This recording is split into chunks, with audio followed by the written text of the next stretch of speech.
यह स्थिति से हमको जरा ऊपर उठना पड़ेगा कि हम किसके साथ हैं, किसके विरोध में हैं।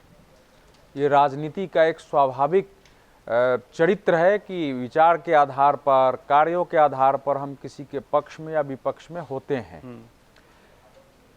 कम से कम संसद के परिसर में, जो इन्होंने कहा हुआ है उस पर उतर, संसद के परिसर में यह स्थिति पैदा होगी, सांसदों के बीच हिंसा होगी, सांसद गिर के घायल होंगे, विपक्ष के नेता के विरुद्ध जघन्य अपराधों में, गंभीर अपराधों में मामला दर्ज होगा, फिर विपक्ष के लोग भी मामला दर्ज कराएंगे और उनमें कोई भी बीच बचाव करके रास्ता निकालने के लिए नहीं आएगा। कम से कम इस डरावनी खतरनाक स्थिति की कल्पना किसी ने नहीं की थी। पूर्णिमा जी ने जिसकी बात की वो तेलंगाना विधेयक के, तेलंगाना वाले के समय ही केवल हुआ था संसद में ऐसा कभी नहीं हुआ। केवल तेलंगाना को लेकर के जो आंध्र प्रदेश के सांसद थे वो अवश्य ये स्थिति पैदा कर रहे थे और उसमें कांग्रेस के भी सांसद टारगेट होते थे। गाली गलौज भी हुआ है, लोगों को हेलमेट पहन के आना पड़ा। और जिस दिन पारित हो रहा था, मुझे डेट शायद 17 फरवरी 2013 था, थोड़ा आगे पीछे हो सकता है डेट, उस दिन राज्यसभा में चारों तरफ से किवाड़ बंद करके और तब उसको पारित कराना पड़ा था। इसके अलावा कभी, और बाहर उसी के कारण एक मिर्च का स्प्रे हुआ था, जो सांसद उसके बाद फिर उनको टिकट भी नहीं मिला। तो ये एकमात्र घटना हुई थी। देखिए, जब राजनीति सामान्य मतभेद, असहमति से उठकर शत्रु भाव में परिणत हो जाएगी, दुश्मनी में परिणत हो जाएगी, घृणा में परिणत हो जाएगी, तो उसकी कहां वो जाएगा आप उसकी कल्पना नहीं कर सकते हैं।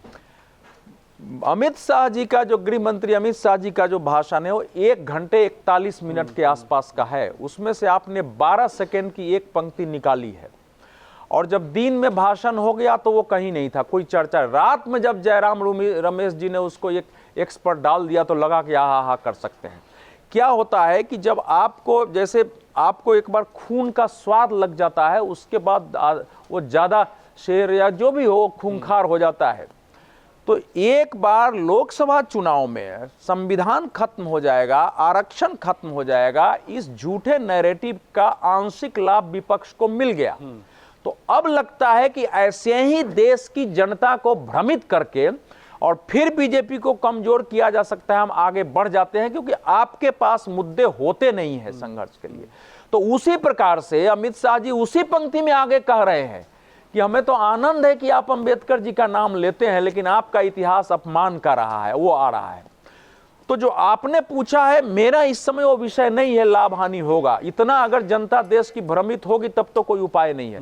मेरा कंसर्न यह है कि क्या इस देश की राजनीति में किसी भी दल के अंदर यह स्थिति बची हुई है कि नहीं कि कोई विवेकशील शांत तरीके से अपने नेतृत्व से भी बात कर सके कि यह स्थिति खत्म होनी चाहिए।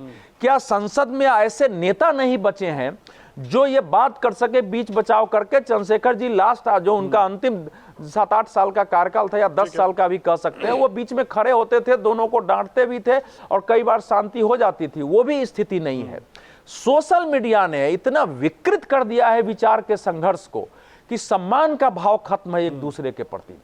और जो लास्ट बात है कि इससे कहां से पैदा होता है, मणिशंकर अय्यर जी की जो अभी किताब आई है, जिस पर उन्होंने उसमें लिखा है कि हमने नरेंद्र मोदी को कभी चाय बेचने के लिए उनको नीचा नहीं कहा है, लेकिन उसमें वो कहते हैं कि मैं सोच भी नहीं सकता था कि ऐसे व्यक्ति को देश कभी प्रधानमंत्री के रूप में स्वीकार करेगा या बहुमत देगा।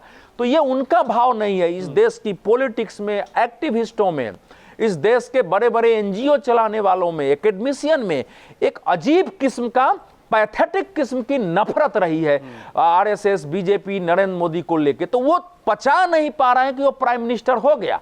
वो आप उसको, तो उसके कारण ये सारी स्थिति होती है, इकारत का भाव पैदा होता है। और राहुल गांधी जी, मैं किसकी गलती है उसमें नहीं जाता हूं, लेकिन अगर कोई सांसद गिर गया है, आपको वहां गाली भी दी जा रही है, तब भी रुकना चाहिए था। पहला बार उनका आना चाहिए था कि जो कुछ भी हुआ है, अगर कोई सांसद घायल है तो पहले अस्पताल ले जाएं, हम सबका दायित्व है, राजनीतिक संघर्ष चलता रहता है। अगर वो अस्पताल चले जाते, फोन कर देते, तो मैं समझता हूं कि बीजेपी को भी इतना करने का आधार नहीं मिलता।